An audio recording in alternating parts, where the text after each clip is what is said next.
क्या आपका बच्चा अभी तक रोल नहीं कर पा रहा या अगर बैठता है तो फ़ौरन साइड पे गिर जाता है?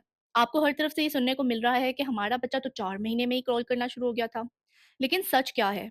हर बच्चा अपनी स्पीड से ग्रो कर रहा होता है, लेकिन कुछ टाइमलाइन्स होते हैं और कुछ साइन्स होते हैं, जिनसे हमें पता लगता है कि ये नॉर्मल है और कब हमें डॉक्टर से कंसल्ट करना है। तो आज मैं आपको बताऊँगी कि बच्चों के माइलस्टोन्स के क्या टाइमलाइन होते हैं और उनको सपोर्ट कैसे करें और कब हमें अलर्ट होना है, कौन से रेड फ्लैग्स हैं जब आपको डॉक्टर को दिखाना चाहिए। अस्सलामुअलैकुम जी, मेरा नाम डॉक्टर हमायल ज़ाहिद है। मैं एक फार्मासिस्ट हूँ और स्टेप बाय स्टेप पेरेंटिंग की फाउंडर भी। मैं हर वीक रिसर्च बेस्ड टॉपिक्स आपके साथ शेयर करती हूँ, साथ ही मॉम टेस्टेड टिप्स भी उनके बताती हूँ। तो जल्दी से फॉलो कर लें। अच्छा, अब जानते हैं कि माइलस्टोन्स के पीछे साइंस क्या कहती है। बेबी के जो फिजिकल माइलस्टोन्स होते हैं वो उसके ब्रेन और उसके मसल की कोऑर्डिनेशन यानी कि मोटर स्किल की मैच्योरेशन से लिंक्ड होते हैं। ये तीन चीज मेजर चीजें एक दूसरे के साथ लिंक्ड होती हैं।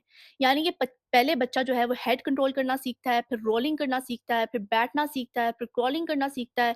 उसके बाद फिर बच्चा जो है वो स्टैंडिंग करना सीखता है एंड इवेंचुअली बच्चा चलना शुरू हो जाता है। यानी ऊपर से नीचे और सेंटर से साइड तक हर तरफ से बच्चे का कंट्रोल डेवलप हो रहा होता है। अच्छा, न्यूरॉन जो कि ब्रेन सेल्स होते हैं वो ग्रेजुअली माइलिनेट हो रहे होते हैं।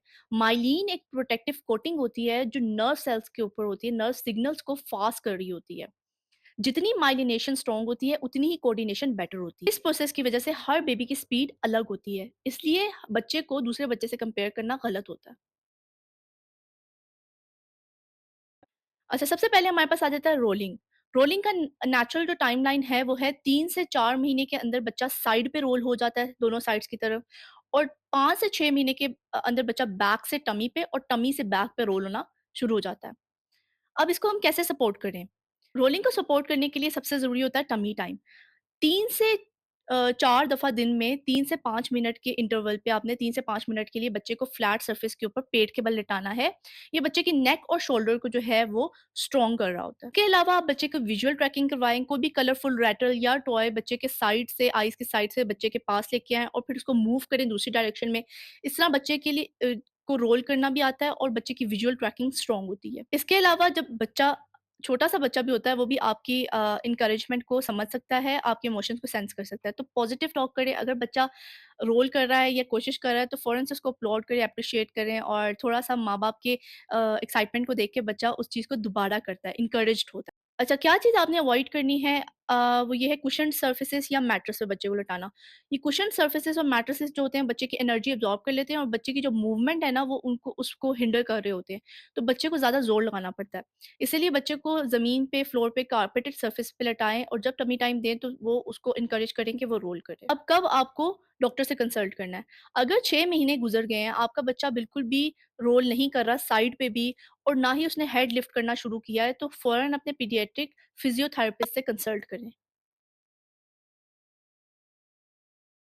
अच्छा, दूसरी चीज़ हमारे पास आ जाती है सिटिंग। नॉर्मल टाइमलाइन है 5 महीने पे बच्चा किसी कुशन के सहारे बैठ जाता है। 6 से 7 महीने पे बच्चा अपने हाथों की सपोर्ट से बैलेंस करना सीख लेता है और 8 महीने पे बिना सपोर्ट के बैठ जाता है। अच्छा, इसके सपोर्ट के टिप्स ये हैं कि बच्चे को फ्लोर प्ले करवाएँ। कार्पेटेड फ्लोर के ऊपर खुले फ्लोर पे बच्चे को कुशन के सहारे बिठाएँ। दूसरी चीज़ है रीच एंड ग्रैब। बच्चे के आगे कोई ऐसे टॉयज़ रखें जो थोड़ी-सी दूरी से हो ताकि बच्चा अपने हैंड मूवमेंट से आगे की तरफ को अपने कोर मसल को एंगेज करता हुआ आगे की तरफ झुके और उस उन टॉयज़ को पकड़ने की कोशिश करे। ये कोर और नेक दोनों को स्ट्रेंथन करता है। तीसरी चीज़ हमारे पास है कोर मसल की एक्सरसाइज़ेज़। उसमें एक एक्सरसाइज़ होती है सपोर्टेड पुल एंड सिट। अगर बच्चा लेटा हुआ है ना तो आप उसको अपनी उँगली दें इस तरीके से और या उसकी उँगली अपने हाथ में उसके हाथों को अपनी उँगली पे पकड़ा के बच्चे को सपोर्ट के साथ लेटे हुए पोज़ीशन से बैठे हुए पोज़ीशन में लेके आएँ। फिर दोबारा लटा दें, फिर दोबारा से उसको उठाएँ। इस तरीके से दिन में आप ज़्यादा से ज़्यादा एक्सरसाइज़ करवाएँगे तो बच्चे के कोर मसल बहुत स्ट्रेंथन हो। अच्छा, अब क्या चीज़ आपने अवॉइड करनी है? जंपर्स और बेबी सीट्स का इस्तेमाल आपने कम करना है। ये पैसिव सपोर्ट दे रहे होते हैं और जो नेचुरल बैलेंस होता है ना उसको स्लो कर देते हैं। अच्छा, डॉक्टर को दिखाने की ज़रूरत कब होती है? अगर तो 9 महीने गुज़र गए हैं और बच्चा हाथों की सपोर्ट से या किसी और सपोर्ट से बैठना शुरू नहीं हुआ, तो अपने डॉक्टर से कंसल्ट कीजिए। अच्छा, अब आ जाता है हमारे पास क्रॉलिंग। क्रॉलिंग का जो नॉर्मल टाइमलाइन है, वो है 7 महीने पे बच्चा जो है वो आर्मी क्रॉलिंग करता है। आर्मी क्रॉलिंग क्या है, हाथ और बाजुओं को और नीज़ की सपोर्ट से थोड़ा-थोड़ा मूव करना शुरू हो जाता है। 10 मंथ्स में बच्चा जो होता है वो नॉर्मली अच्छे से क्रॉल करना शुरू हो जाता है। कुछ बच्चे स्कूटिंग भी कर रहे होते हैं, जो कि अपने बम्प के बल ही मूवमेंट स्टार्ट करते हैं या डायरेक्टली वॉकिंग करना भी शुरू कर देते हैं, तो ये भी बिल्कुल नॉर्मल है। अब इसको सपोर्ट कैसे करें?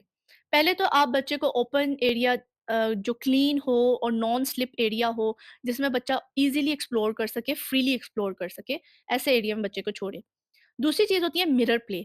मिरर प्ले में क्या है कि बच्चे को शीशे के आगे छोड़ने से भी बच्चे को ऐसा लगता है कि कोई और बच्चा भी उसके साथ खेल रहा है, तो वो बहुत इनकरेज होता है और वो इंटरैक्शन करता है। ये भी एक अच्छा तरीका होता है बच्चे को ज़्यादा से ज़्यादा क्रॉल करवाने का। तीसरी चीज़ है म्यूज़िक एंड मूवमेंट। कोई भी रिदम्स, कोई भी किड्स सॉन्ग्स लगा के भी ब बच्चे जो है वो अपनी मूवमेंट कर रहे होते हैं। अब क्या चीज़ आपने अवॉइड करनी है? अमेरिकन अकेडमी ऑफ पीडियाट्रिक्स ने स्ट्रिक्टली वॉकर्स का इस्तेमाल बच्चों में अवॉइड करने को कहा हुआ है, क्योंकि ये बच्चे की मसल टोन और बैलेंस डेवलपमेंट को ये रिस्ट्रिक्ट कर रहे होते हैं और स्लो कर रहे होते हैं। तो अब आपको डॉक्टर को कब कंसल्ट करना है? अगर 11 मंथ्स तक आपका बच्चा कोई भी मोबिलिटी शो नहीं कर रहा, ना ही वो स्कूटिंग कर रहा है, बॉटम मूवमेंट होती है, ना ही वो कोई अ, क्रॉलिंग के साइन शो कर रहा है, इसके अलावा वो एक ही साइड को लीन कर रहा है, तब आपने डॉक्टर को दिखाएँ, ये रेड फ्लैग है।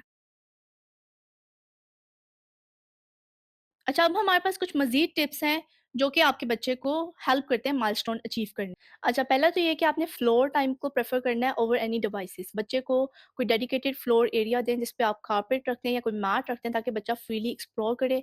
ये नेचुरल स्ट्रेंथ को बिल्ड करता है। अच्छा, एडुक्वेट स्लीप जो है, वो बहुत इम्पोर्टेंट होती है। मोटर लर्निंग जो है, वो कंसोलिडेट होती है सही से जब बच्चा सो रहा होता है। अच्छा, तीसरी चीज़ हमारे पास होती है sensory play. Textured surfaces, balls, mats या डिफरेंट जगहों पे बच्चे को अगर आप क्रॉल करने देती हैं, तो जो टैक्टाइल फीडबैक होती है ना, इससे ब्रेन कोऑर्डिनेशन बहुत स्ट्रॉन्ग होती है। डिफरेंट सेंसरी बिन्स आइडियाज़ होते हैं, जिसमें आप बच्चे को खेलने दें, ताकि वो ज़्यादा से ज़्यादा अपनी टैक्टाइल कोऑर्डिनेशन कर सकें और ज़्यादा से ज़्यादा माइलस्टोन जल्दी अचीव कर सकें। लास्ट में ये है कि आप बच्चे के आई लेवल पे आके बच्चे को एक्ट करके दिखाएँ कि किस तरीके से उसने उठना है, किस तरीके से बैठना है।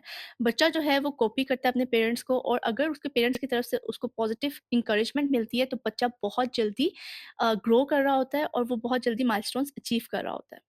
पॉजिटिव एनवायरनमेंट में बच्चे बहुत अच्छे से फूलते हैं और फलते हैं। तो पॉजिटिव एनवायरनमेंट क्रिएट करें बच्चे के इर्द-गिर्द, ताकि आपका बच्चा हर माइलस्टोन को टाइमली अचीव कर सके। अच्छा, अगर आपके बच्चे का 6 मंथ तक हेड कंट्रोल नहीं हुआ या 9 मंथ्स तक उसने बैठना नहीं सीखा, इसके अलावा 12 मंथ्स तक कोई भी मोबिलिटी शो नहीं कर रहा, ना क्रॉलिंग, ना ही स्टैंडिंग, और इसके अलावा एक साइड कंसिस्टेंटली वीक है, ये सब फिजिकल थेरेपी इवैल्यूएशन के रेड फ्लैग्स हैं।